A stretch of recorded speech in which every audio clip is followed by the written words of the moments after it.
Northern Kentucky Brotherhood Singers are among the very few remaining quartet-style groups that still perform in the old-school a cappella style.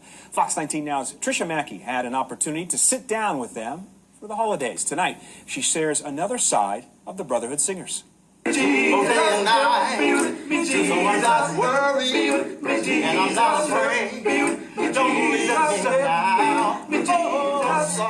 I know you'll stand by me whenever I'm in trouble, when I'm in misery. Lord, in the dying hour, be with me, Lord. Do it.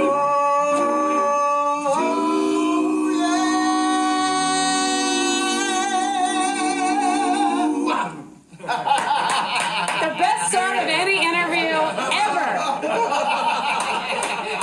You guys are awesome. Is that on the cutting floor?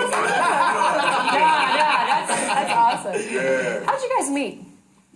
Started out in Covington. The group originated out of 19th Street Baptist Church under the leadership of Reverend Richard B.L. Fowler and Robert Butch Gillespie.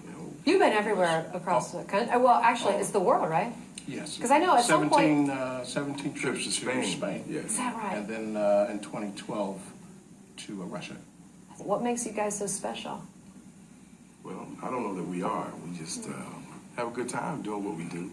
I think most of it is our love for the Lord, for one, and for our families and for our community, but also the versatility in this group. Everyone here leads a song.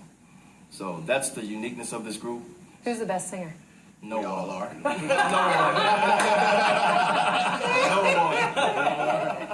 one. The biggest thing for me, and then I'm sure I can speak for all these guys, you know, one part is nothing without the others. You know, I mean, you say who's the best singer? The group. You know, we all do individual things together, but when we come together, it's like magic. Exactly. It is. It's beautiful.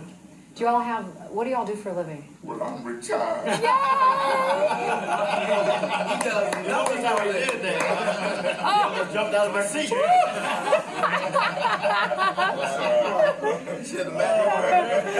I'm so excited. How do you guys find time to do this? Tricia, we make time. Do you? Make time, yeah.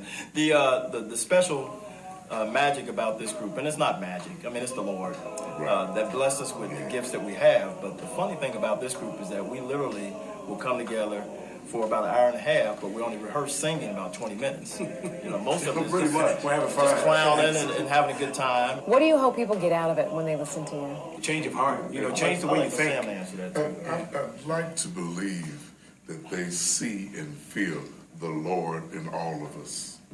The Lord has taught us how to treat one another, how to talk to one another, how to just come together in fellowship, how to be angry and still come together in fellowship. So it's that as the foundation that holds this whole thing together like glue. It's got to be just a great feeling.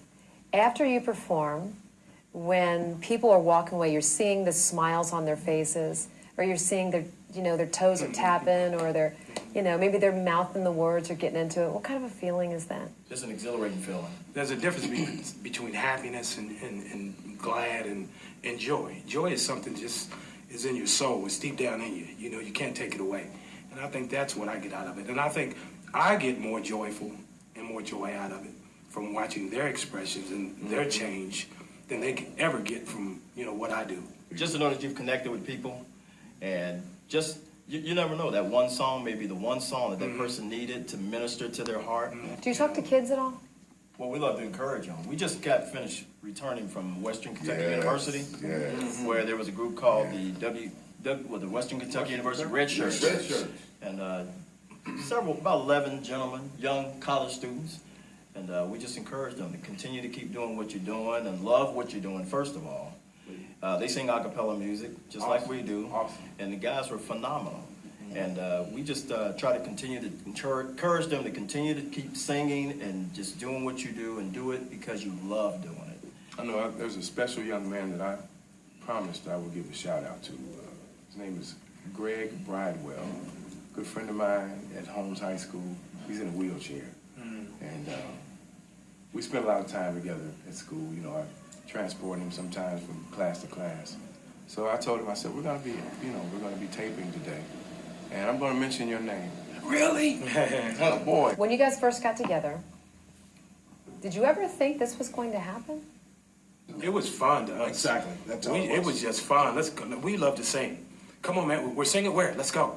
Right. You know, and that's what it was. You know, what's successful to one person may not be successful to another. That's true. You know, people say, well, you guys should be in Hollywood. You should be doing. No, we're doing right what we need to be doing right here, right at home, right now, this day. How often do people ask you to do a little Barry White? It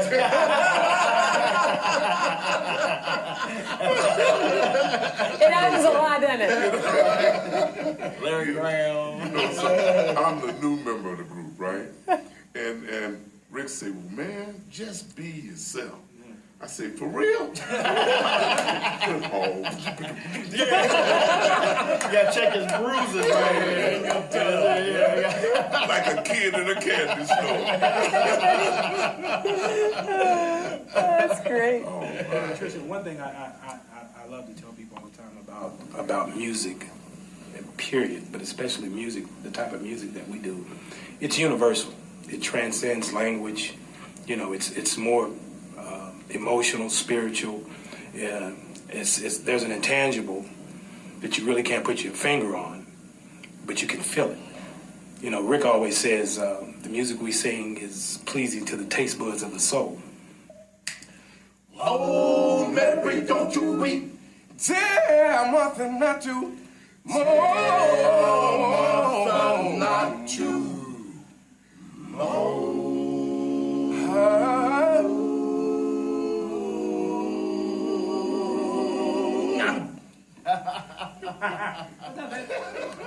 Sound great, don't they? All right.